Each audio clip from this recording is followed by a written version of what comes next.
Hello friends, स्वागत है आप सभी का आपके अपने YouTube channel your history guide पर। तो फ्रेंड्स, आज की इस वीडियो में हम सभी एसएससी एमटीएस हो या एसएससी जीडी हो, यहाँ पर जी रहेगा दोस्तों, एसडी नहीं रहेगा, जीडी हो, इन सभी से जितने भी इम्पोर्टेंट क्वेश्चन बनने वाले हैं जीके जीएस से, उन सभी को यहाँ पर मैं कवर करूँगा।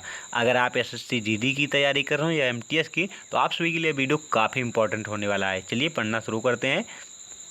आज का हमारा पहला क्वेश्चन है, भूगोल शब्द किस भाषा से लिया गया है। जो हमारा जियोग्राफी शब्द है भूगोल, वो किस भाषा से लिया गया है? तो राइट आंसर है यूनानी भाषा से लिया गया है। भूगोल को इंग्लिश में दोस्तों क्या कहते हैं? तो जियोग्राफी। जियोग्राफी जो है दो शब्दों से मिलकर बना है, एक जियो और एक ग्राफी। जियो का अर्थ क्या होता है? जियो का अर्थ होता है अर्थ। जियो का जो मीन्स होता है वो होता है पृथ्वी। और ग्राफी का अर्थ क्या होता है दोस्तों? तो ग्राफी का अर्थ होता है स्टडी। क्या होता है? स्टडी। तो इसका अर्थ क्या निकला? तो अर्थ माने पृथ्वी, स्टडी माने अध्ययन करना। तो पृथ्वी का अध्ययन ही दोस्तों क्या कहलाता है? जियोग्राफी कहलाता है, मतलब भूगोल कहलाता है। अगर आप सभी से कोई पूछ ले कि आखिर भूगोल किसे कहते हैं, व्हाट इज जियोग्राफी, तो आप क्या बोलेंगे? पृथ्वी का अध्ययन ही जियोग्राफी कहलाता है या भूगोल कहलाता है। आपसे पूछा जाए कि जियोग्राफी के जनक कौन है, तो इराटोस्थनीज जी जो हैं वो जियोग्राफी के जनक हैं। चलिए नेक्स्ट देखते हैं, भारत ग्लोब पर कहाँ स्थित है। भारत जो है वो जो हमारा ग्लोब है उस पर कहाँ स्थित है, ये आपसे पूछा जा रहा है। इसका आप आंसर यहाँ पर आप ऑप्शन देख सकते हैं। उत्तर दक्षिण में स्थित है, उत्तर पश्चिम में स्थित है, उत्तर पूर्व में स्थित है या दक्षिण पूर्व में स्थित है। तो चलिए पहले इसे ग्लोब पर देखते हैं कि आखिर भारत स्थित कहाँ पर है। ये मान लो हमारा ग्लोब है और ये दोस्तों हमारी जीरो अंश देशांतर रेखाएँ हैं। क्या है? जीरो अंश देशांतर रेखा है और ये जीरो अंश अक्षांश रेखा है।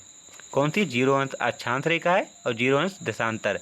ये ग्लोब में ऊपर की साइड जो होता है उसे नॉर्थ कहते हैं, नीचे जो होता है उसे साउथ कहते हैं। छोटा कर लें ताकि आप सभी को समझ में अच्छे से आ जाए। ये हमारी देशांतर रेखा है और ये हमारी अक्षांश रेखा है। इसे ऊपर की तरफ जो रहता है उसे नॉर्थ कहते हैं, नीचे जो रहता है उसे साउथ कहते हैं, इस साइड जो रहता है उसे ईस्ट कहते हैं, इस साइड जो रहता है वेस्ट कहते हैं। वेस्ट माने पश्चिम। उत्तर दक्षिण पूरब पश्चिम। भारत हमारा कहाँ पर स्थित है? कलर चेंज कर लें ताकि आपको सभी को समझ में आए। भारत हमारा यहाँ पर स्थित है। तो जीरो अंश जो हमारी अक्षांश रेखा है इसके भारत उत्तर में है, और जो हमारी जीरो अंश देशांतर रेखा है इसके हिसाब से भारत हमारा पूर्व दिशा में है। तो आपका ऑप्शन क्या बनेगा? तो आपका ऑप्शन बनेगा भारत जो है ग्लोब पर कहाँ पर स्थित है? तो उत्तर पूर्व में स्थित है। चलिए नेक्स्ट क्वेश्चन देखते हैं। अब हमारा अगला क्वेश्चन क्या है? अगला क्वेश्चन हमारा है, भारत का सबसे छोटा पड़ोसी देश कौन सा है? तो इसका राइट आंसर है मालदीव। मालदीव जो है भारत का सबसे छोटा पड़ोसी देश है और एशिया में भी अगर आपसे पूछा जाए कि सबसे छोटा देश कौन सा है तो मालदीव ही है। देखते हैं कहाँ पर स्थित है। पहले आप देखें कि भारत के आखिर पड़ोसी देश कौन कौन से हैं। तो पाकिस्तान हो गया, अफ़गानिस्तान हो गया, यहाँ पर चीन हो गया, नेपाल हो गया, भूटान हो गया, और इसके बाद दोस्तों म्यांमार हो गया, बांग्लादेश हो गया, और यहाँ पर नीचे आप देखेंगे जो इसमें अरब सागर में स्थित है वो हमारा मालदीव यहाँ पर है। यहाँ पर दिखाई नहीं देगा है, लेकिन यहाँ पर हमारा मालदीव हो, यहाँ पर श्रीलंका। ये हमारे भारत के जो है कुछ पड़ोसी देश हैं। चलिए नेक्स्ट देखते हैं। आगे हमारा है, जो कर्क रेखा भारत के कितने राज्यों से होकर गुजरती है? कर्क रेखा भारत के कितने राज्यों से होकर गुजरती है? ऑप्शन है 8, 7, 6, 5। इससे पहले दोस्तों देख लेते हैं मैप में आखिर कर्क रेखा कितने राज्यों से होकर गुजरती है। अगर आप मैप से समझे रहेंगे तो आपको आसानी रहेगा। तो यहाँ से दोस्तों हमारी कर्क रेखा ऐसे गुजरती है, ऐसे होते हुए हमारी ऐसे कर्क रेखा जाती है। तो पहला दोस्तों गुजरात हो गया, दूसरा राजस्थान हो गया, तीसरा मध्य प्रदेश हो गया, चौथा छत्तीसगढ़ हो गया, पांचवा झारखंड हो गया, छठा पश्चिम बंगाल हो गया, सातवां त्रिपुरा हो गया और आठवां मिजोरम हो गया। तो भारत से होकर कर्क रेखा कितने राज्यों से होकर गुजरती है भारत के? तो 8 राज्यों से गुजरती है। आपसे पूछा जाएगा कि पश्चिम से पूर्व साइड बढ़ते हुए 8 राज्यों के क्रम कौन सा होगा, आपको ऑप्शन में मिलेगा। तो आप सीधा यहाँ से आप याद कर सकते हैं। पहला राज्य हमारा गुजरात हो गया, दूसरा राजस्थान हो गया, तीसरा मध्य प्रदेश हो गया, चौथा छत्तीसगढ़ हो गया, 5वां झारखंड हो गया, 6ठा पश्चिम बंगाल, 7वां त्रिपुरा और 8वां मिजोरम। वैसे तो दोस्तों इसकी एक ट्रिक भी है, गमछा झार मित्र पर। क्या दोस्तों? गमछा झार मित्र पर लिख दे रहे हैं आप सभी के लिए, लेकिन ट्रिक से अच्छा है दोस्तों मैप में आप समझ के लिखिए। गमछा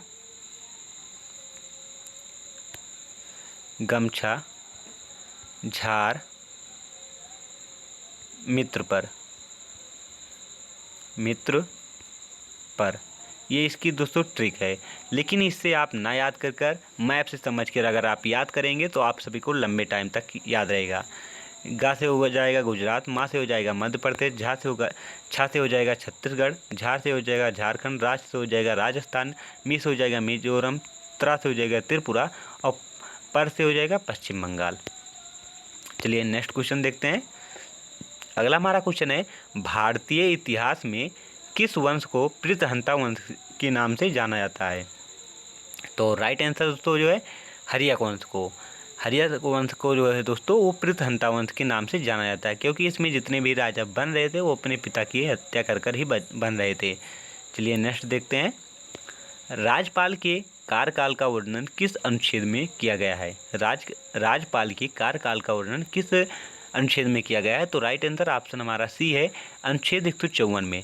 152 में इनके पद का वर्णन किया गया है, 153 में बताया गया कि राज्यों के लिए राज्यपाल होंगे, 154 में इनके जो है दोस्तों कार्यकाल का वर्णन किया गया है।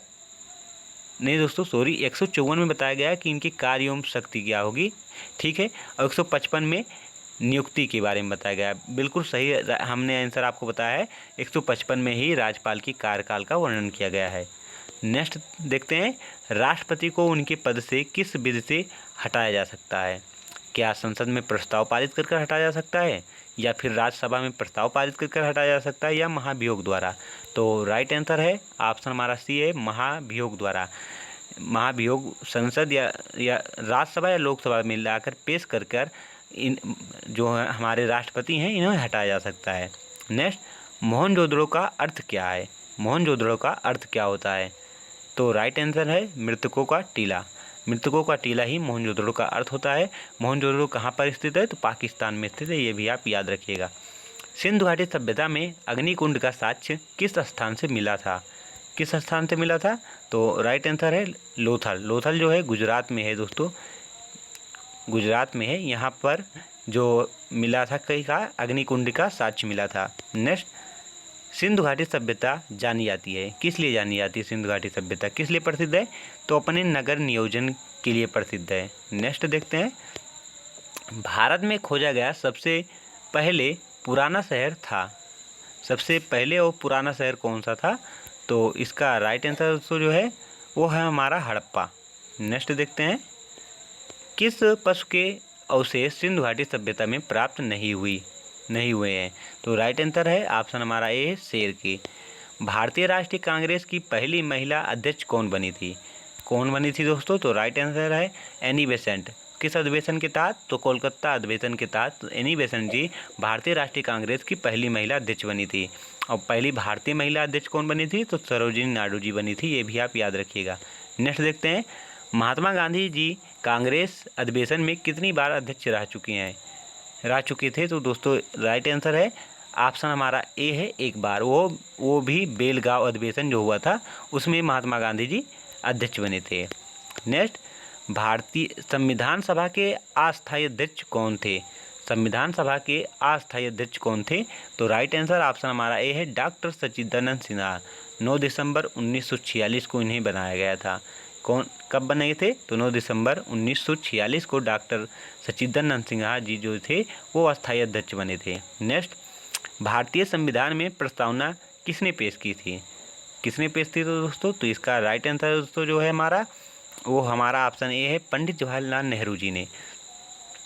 कब पेश की थी? तो 13 दिसंबर 1946 को पेश की थी, जो 22 जनवरी 1947 ईस्वी को पास हुई थी। नेक्स्ट देखते हैं, भारतीय संविधान की स्थापना किसने की थी? ये इसका आंसर आप सभी को कमेंट बॉक्स में बताना है कि भारतीय संविधान की, ये आप सभी का HW है दोस्तों, आप सभी को इसका आंसर कमेंट बॉक्स में बताना है। भारतीय संविधान की स्थापना किसने की थी? तो दोस्तों आप सभी को यह वीडियो कैसा लगा कमेंट बॉक्स में जरूर बताइएगा। अगर आप सभी को इस क्लास की PDF चाहिए तो आप हमारे टेलीग्राम चैनल से जुड़ सकते हैं। Thank for watching this video.